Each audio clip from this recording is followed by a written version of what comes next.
పల్నాడు చిలకలూరిపేట తెదేపా అభ్యర్థి పత్తిపాటి పుల్లారావు నామినేషన్ పత్రాలు సమర్పించిన పత్తిపాటి పుల్లారావు ఆర్ఓబి నారదా మునికి నామినేషన్ పత్రాలు అందించిన పత్తిపాటి నామినేషన్ అనంతరం మీడియాతో మాట్లాడిన పత్తిపాటి కూటమి కార్యకర్తల జోలికి వస్తే ప్రజలే తోలు తీసి పంపిస్తారు పత్తిపాటి అన్నారు. కాబట్టి మనోహర్ నాయుడు వంటి వ్యక్తుల ఉడత ఊపులకు భయపడేది లేదు. పత్తిపాటి చిలకలూరిపేట హద్దులు తెలియని వ్యక్తులు వచ్చి అది చేస్తాం ఇది చేస్తాం అంటే నమ్మరు.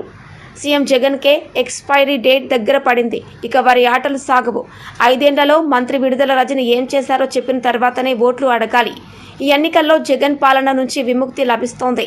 దిక్కుమాలన జే బ్రాండ్ పోతే కూలోనాలో చేసుకుని బ్రతకవచ్చని అంతా భావిస్తున్నారు. జగన్ ఉత్తుత్తి బటన్లను నొక్కి పేదలను మోసం చేశారు. అదే బటన్ నొక్కి జగన్ రెడ్డిని ఇంటికి సాగనంపడానికి ప్రజలు సిద్ధంగా ఉన్నారు. ప్రస్తుత ఎన్నికల్లో గెలుపు ఎప్పుడో ఖాయమైంది. ఇక తెలియాల్సింది మెజార్టీనే.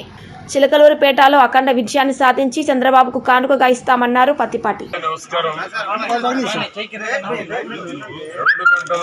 2:16 ముహూర్తం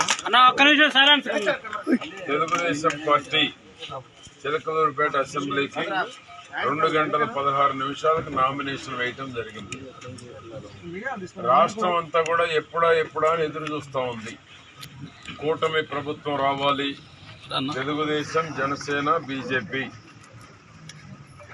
ఒక్కరోజు కూడా జగన్మోహన్ రెడ్డి ప్రభుత్వాన్ని భరించలేము.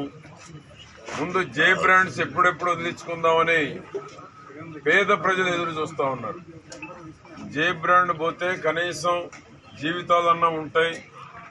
పేద కుటుంబాలు కూలో నాలో చేసుకొని బతకొచ్చు అనుకుంటున్నారు. జగన్మోహన్ రెడ్డి ఆలోచన అంతా ఎవరి పేరైతే చెప్తాడో ఆ వర్గాలనే మోసం చేయటం అలవాటు అయిపోయింది. ఎస్సీ, ఎస్టీ, బీసీ, మైనారిటీ ఊత పదం అయిపోయింది. దానికి లేవంగానే అదే పదం వాడతాడు. మీ బిడ్డను అంటాడు. మీ బిడ్డని అనేటువంటి వాడు పేదవాడు బలహీనతల్ని ఎందుకు మద్యం రూపంలో నాసిరకం మద్యం ఇచ్చి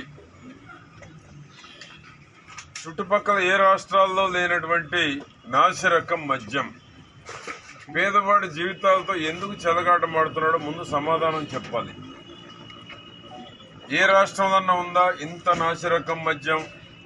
ఏ హాస్పిటల్కి వెళ్ళినా డాక్టర్లు ఫస్ట్ చెప్తుంది ఈ జే బ్రాండ్ మద్యం తాగినటువంటి వాళ్ళు రాబోయే 2-3 ఏళ్లలో హాస్పిటలైజ్ అవుతారు, అంటే హాస్పిటల్లోనే ఉండబోతున్నారు అని చెప్తున్నారు.